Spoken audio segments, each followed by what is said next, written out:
ನಮಸ್ಕಾರ ವೀಕ್ಷಕರೇ, ಜನರ ಕೂಗು ನ್ಯೂಸ್ಗೆ ಸ್ವಾಗತ. ವಾರ್ತೆಗಳ ವಿವರ. ಮುದ್ದೇಬಿಹಾಳ ದೇವಾಂಗ ನೇಕಾರ ಸಮುದಾಯದ ಸಂಘಟನೆ ಜಾಗೃತಿಗಾಗಿ ಅಖಿಲ ಭಾರತ ದೇವಾಂಗ ಬೃಹತ್ ಜನಜಾಗೃತಿ ಸಮಾವೇಶ ಹಾಗೂ ದಯಾನಂದಪುರಿ ಸ್ವಾಮೀಜಿಗಳ 36ನೇ ಪಟ್ಟಾಭಿಷೇಕ ಮಹೋತ್ಸವವನ್ನು ಮೇ 8 ಹಾಗೂ 9ರಂದು ಬಾದಾಮಿ ತಾಲೂಕು ಬನಶಂಕರಿ ಕ್ಷೇತ್ರದಲ್ಲಿ ಹಮ್ಮಿಕೊಳ್ಳಲಾಗಿದ್ದು, ಸಮಾಜದ ಬಾಂಧವರು ಹೆಚ್ಚಿನ ಸಂಖ್ಯೆಯಲ್ಲಿ ಪಾಲ್ಗೊಂಡು ಕಾರ್ಯಕ್ರಮ ಯಶಸ್ವಿಗೊಳಿಸಬೇಕು ಎಂದು ದೇವಾಂಗ ಸಮಾಜದ ಜಿಲ್ಲಾಧ್ಯಕ್ಷ ಬಸವರಾಜ ಚಿತ್ರಗಿ ಹೇಳಿದರು. ಪ್ರತಿಯೊಂದು ಊರಿನಲ್ಲಿ ಕೂಡ ಸಮಾಜದ ಬಂಧುಗಳು ಭಾರಿ ಉತ್ಸಾಹದಿಂದ ಈ ಕಾರ್ಯಕ್ರಮವನ್ನು ಆಹ್ವಾನ ಮಾಡಿಕೊಂಡು ನಮಗೆಲ್ಲರೂ ಕೂಡ ಅತಿಥಿ ಸತ್ಕಾರವನ್ನು ಮಾಡಿ ಮುಂದೆ ನಾವು 8 ಹಾಗೂ 9ನೇ ತಾರೀಕಿನ ದಿವಸ ಹೆಚ್ಚಿನ ಜನಸಂಖ್ಯೆಯಲ್ಲಿ ಬಂದು ನಾವು ಭಾಗವಹಿಸಿ ಆ ಕಾರ್ಯಕ್ರಮವನ್ನು ಯಶಸ್ವಿಗೊಳಿಸ್ತೀವಿ ಅಂತಿಕೊಂಡು ಪ್ರತಿಯೊಂದು ಗ್ರಾಮದಲ್ಲಿರುವಂಥ ದೇವಾಂಗ ಸಮಾಜದ ಬಂಧುಗಳು ನಮ್ಗೆ ಮೊನ್ನೆ ಹೋದಾಗ ಪ್ರತಿಯೊಬ್ಬರು ಕೂಡ ಹೇಳಿದ್ದಾರೆ. ಆ ಕಾರ್ಯಕ್ರಮಕ್ಕೆ ನಮ್ಮ ಬಿಜಾಪುರ ಜಿಲ್ಲೆಯಿಂದ ಸುಮಾರು ಒಂದು 5,000 ಸಂಖ್ಯೆಯನ್ನು ನಾವು ತೆಗೆದುಕೊಂಡು ಹೋಗಿ ಆ ಕಾರ್ಯಕ್ರಮವನ್ನು ಭಾಳ ವಿಜೃಂಭಣೆಯಿಂದ ಮಾಡ್ತೇವೆ ಅಂತ ಮಾತನ್ನು ಹೇಳ್ತೀವಿ. ಅದೇ ರೀತಿಯಾಗಿ ಇನ್ನೊಂದು ಏನು ಅಂದರೆ ಆ ಕಾರ್ಯಕ್ರಮದಲ್ಲಿ ಇಂದು ಅಡುಗೆ ಮಾಡಲಿಕ್ಕೆ ಕೂಡ ಬಿಜಾಪುರ ಜಿಲ್ಲೆಯಿಂದ ವ್ಯವಸ್ಥೆ ಮಾಡಿದ್ದೇವೆ. ಅದೇ ರೀತಿಯಾಗಿ ಮುಂದೆ ಅಡುಗೆ ಬಡಿಸಲಿಕ್ಕೂ ಕೂಡ ಯುವಕರನ್ನು ಕೂಡ ನಾವು ಬಿಜಾಪುರ ಜಿಲ್ಲೆಯಿಂದ ಕರ್ಕೊಂಡೋಗಿ ಆ ಕಾರ್ಯಕ್ರಮವನ್ನು ಯಶಸ್ವಿ ಮಾಡ್ತೇವೆ ಅಂತ ಪಟ್ಟಣದ ಬನಶಂಕರಿ ದೇವಸ್ಥಾನದಲ್ಲಿ ಬುಧವಾರ ಕಾರ್ಯಕ್ರಮಕ್ಕೆ ಆಹ್ವಾನ ನೀಡಲು ಹಂಪಿ ಹೇಮಕೂಟ ಶ್ರೀ ಗಾಯತ್ರಿ ಪೀಠದ ಜಗದ್ಗುರು ದಯಾನಂದಪುರಿ ಸ್ವಾಮೀಜಿಗಳು ಆಗಮಿಸಿದ್ದ ವೇಳೆ ಅವರು ಸಮಾಜದ ಬಾಂಧವರ ಸಭೆಯಲ್ಲಿ ಮಾತನಾಡಿದರು.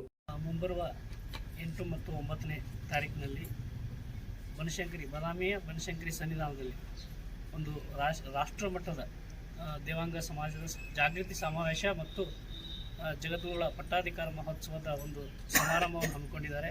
ವಿಜಯಪುರ ಜಿಲ್ಲೆಯ ಎಲ್ಲ ನಮ್ಮ ದೇವಾಂಗ ಸಮಾಜದ ಯಾವುದೇ ಪಂಗಡಗಳ ಅನ್ನದೇ ದೇವಾಂಗ ಸಮಾಜದ ಅಂತ ಅನ್ನುವಂಥಗೆ ನಾವು ಒಳಗೊಳ್ತೀವಿ. ಪ್ರತಿಯೊಬ್ಬರು ಆ ಸಮಾವೇಶದಲ್ಲಿ ಪಾಲ್ಗೊಳ್ಬೇಕು ಅಂಥೇಳಿ ಈ ಮೂಲಕ ಎಲ್ಲರಲ್ಲೂ ಶ್ರೀಗಳ ಪರವಾಗಿ ನಮ್ಮ ಸಮಾಜದ ಪರವಾಗಿ ವಿನಂತಿಸಿಕೊಳ್ತೀವಿ. ಸಭೆಯ ದಿವ್ಯ ಸಾನ್ನಿಧ್ಯ ವಹಿಸಿದ್ದ ಹಂಪಿ ಹೇಮಕೂಟ ಗಾಯತ್ರಿ ಮಹಾಸಂಸ್ಥಾನ ಗುರುಪೀಠದ ದಯಾನಂದಪುರಿ ಸ್ವಾಮೀಜಿಗಳು ಮಾತನಾಡಿ, ಮಠದಿಂದ ಈಗಾಗಲೇ ಕೆಂಪಲಿಂಗನಹಳ್ಳಿ ಶಾಖಾ ಮಠದಲ್ಲಿ ಆವರಣದಲ್ಲಿ ಒಂದು ಶಾಲಾ ಕಟ್ಟಡ, ಬೃಹತ್ ಕಲ್ಯಾಣ ಮಂಟಪ ನಿರ್ಮಿಸಲಾಗಿದೆ.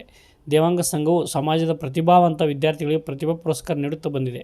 ಇದಲ್ಲದೆ ಹಲವಾರು ಕ್ಷೇತ್ರದಲ್ಲಿ ಹಿಂದುಳಿದಿರುವ ನಮ್ಮ ಸಮಾಜಕ್ಕೆ ಮತ್ತು ನೇಕಾರಿಕೆಯನ್ನೇ ವೃತ್ತಿಯನ್ನಾಗಿ ಮಾಡಿಕೊಂಡಿರುವ ಸಮಾಜದ ಬಾಂಧವರಿಗೆ ಆಧುನಿಕ ತಂತ್ರಜ್ಞಾನದಿಂದ ಆಗುತ್ತಿರುವ ಹಲವಾರು ತೊಂದರೆಗಳಿಗೆ ಪರಿಹಾರಗಳನ್ನು ಕಂಡುಕೊಳ್ಳಲು ಬೃಹತ್ ಸಂಘಟನೆಯ ಸಮಾವೇಶ ಆಯೋಜಿಸಲಾಗುತ್ತಿದೆ. ಕಾರ್ಯಕ್ರಮಕ್ಕೆ ರಾಜ್ಯದ ಮುಖ್ಯಮಂತ್ರಿಗಳು, ಉಪಮುಖ್ಯಮಂತ್ರಿಗಳು, ಅನ್ಯ ರಾಜ್ಯದ ಪೀಠಾಧಿಪತಿಗಳು, ದೇವಾಂಗ ಸಮಾಜದ ಅಧ್ಯಕ್ಷರು, ಮುಖಂಡರು ಆಗಮಿಸುತ್ತಿದ್ದಾರೆ. ಈ ಸಮಾವೇಶಕ್ಕೆ ನಾಡಿನ ಮೂಲೆ ಮೂಲೆಯಲ್ಲಿರುವ ದೇವಾಂಗ ಸಮಾಜದ ಕುಲಬಾಂಧವರು ಆಗಮಿಸಿ ಸಮಾವೇಶ ಯಶಸ್ವಿಗೆ ಶ್ರಮಿಸಬೇಕು ಎಂದು ಹೇಳಿದರು. ಅಖಿಲ ಭಾರತ ಮಟ್ಟದಲ್ಲಿರುವಂಥ ಸಮಾವೇಶ ಆಗಿದ್ದಿಲ್ಲ. ಹಾಗಾಗಿ ಬಾದಾಮಿಯಲ್ಲಿ ಬರುವಂಥ ದಿನಮಾನದಲ್ಲಿ ಬಾದಾಮಿಯ ಪುಣ್ಯಕ್ಷೇತ್ರದ ಜೊತೆಗೆ ನಮ್ಮೆಲ್ಲರ ಕುಲದೇವತೆಯಾದ ಸನ್ನಿಧಿ ಒಳಗೆ ಆ ಒಂದು ಪರಿಸರದಲ್ಲಿ ದೇವಾಂಗ ಮಹಾಸಮ್ಮೇಳನ ಮಾಡಬೇಕು ಅನ್ನುವಂಥದ್ದು ರಾಜ್ಯ ಸಂಘದ ಹಾಗೂ ಮಠದ ಟ್ರಸ್ಟಿನ ಕಮಿಟಿಯ ಹಾಗೂ ಸದ್ಭಕ್ತರ ಅಭಿಲಾಷೆ ಆದ ಕಾರಣ ಬರುವ ಕಾರ್ಯಕ್ರಮವನ್ನು ಅಲ್ಲಿ ಹಮ್ಮಿಕೊಂಡಿದ್ವಿ. ಎಲ್ಲ ಸದ್ಭಕ್ತರು ಈ ಒಂದು ಕಾರ್ಯಕ್ರಮಕ್ಕೆ ಬಂದು ಪಾಲ್ಗೊಳ್ಬೇಕು ಅನ್ನುವಂಥ ದೃಷ್ಟಿಯಿಂದ ಪ್ರತಿಯೊಂದು ಗ್ರಾಮಕ್ಕೆ ನಾವು ಕೆಲವೊಂದು ಭಾಗಗಳಿಗೆ ಹೋಗುವಂಥ ಒಂದು ಸಂದರ್ಭದಲ್ಲಿ ಇವತ್ತು ಮುದ್ದೇಬಿಹಾಳ ಗ್ರಾಮಕ್ಕೆ ಬಂದುವಂಥ ಸಂದರ್ಭದಲ್ಲಿ ಎಲ್ಲರೂ ಸಹ ಬಹಳ ಆದರ ಆತಿಥ್ಯವನ್ನು ತೋರಿಸಿ ಎಲ್ಲರೂ ಸಹ ಬರಲಿಕ್ಕೆ ಸಂಕಲ್ಪವನ್ನು ತೊಟ್ಟಿದ್ದಾರೆ ಅಂತ ಹೇಳಲಿಕ್ಕೆ ಇಚ್ಛೆಪಡ್ತೀವಿ. ಈ ಒಂದು ಬೃಹತ್ ಸಮಾವೇಶಕ್ಕೆ ಕೇವಲ ನಾವು ರಾಜ್ಯದಲ್ಲಿ ಮಾತ್ರ ಅಲ್ಲ, ರಾಷ್ಟ್ರ ಮಟ್ಟದಲ್ಲಿ ಸಹ ಒಂದು ನಾಯಕರಿಗೆ ಆಹ್ವಾನ ನೀಡಿದ್ದೀವಿ. ಈ ದೇಶದೊಳಗೆ ಹಾಜರಿರತಕ್ಕಂಥ ಮುಖ್ಯಮಂತ್ರಿಗಳು ಹಾಗೂ ಉಪಮುಖ್ಯಮಂತ್ರಿಗಳು ಹಾಗೂ ಮತ್ತು ನಮ್ಮ ಒಂದು ಕಾಂಗ್ರೆಸ್ನವರು ಆಗಿರ್ಬೋದು, BJPನವರು ಆಗಿರ್ಬೋದು, ಎಲ್ಲರೂ ಸಹ ಈ ಒಂದು ಕಾರ್ಯಕ್ರಮದಲ್ಲಿ ಪಾಲ್ಗೊಳ್ತೀವಿ ಅಂತೇಳಿ ಆತ್ಮವಿಶ್ವಾಸದಿಂದ ಎಲ್ಲ ಹೇಳಿದಾರೆಲ್ಲ. ಯಾಕೆಂತೇಳಿ ಇದು ಸಮಾಜದಲ್ಲಿ ಒಂದು ಪರಿವರ್ತನೆ ಪರ್ವ ಅಂತ ಹೇಳಲಿಕ್ಕೆ ಇಚ್ಛೆ ಪಡ್ತೀವಿ. ಈ ದೇಶದೊಳಗೆ ಈ ಒಂದು ಪರ್ವದೊಳಗೆ ಎಲ್ಲರೂ ಸಹ ಸಮಾಜ ಬಾಂಧವರು ಸೇರಿದರೆ ಸಾಮಾಜಿಕವಾಗಿ ಮತ್ತು ನಮ್ಮ ಒಂದು ಔದ್ಯೋಗಿಕವಾಗಿ ಚಿಂತನೆ ಮಾಡಲಿಕ್ಕೆ ಅವಕಾಶ ಆಗುತ್ತೆ ಅನ್ನೋಂಥ ದೃಷ್ಟಿಯಿಂದ ಈ ಸಮ್ಮೇಳನ ಹಮ್ಮಿಕೊಂಡಿದ್ವಿ.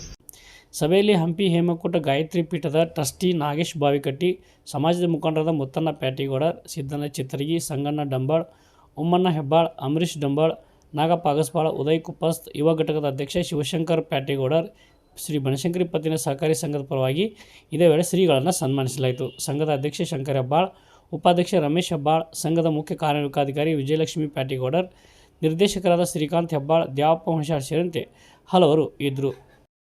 ಇನ್ನಷ್ಟು ಸುದ್ದಿಗಾಗಿ ನೋಡ್ತಾ ಇರಿ ಜನರ ಕೂಗು ಯೂಟ್ಯೂಬ್ ಚಾನಲ್. ಇದು ನಿಮ್ಮದೇ ಧ್ವನಿ. ಸಬ್ಸ್ಕ್ರೈಬ್ ಮಾಡಲು ಮರೆಯಬೇಡಿ.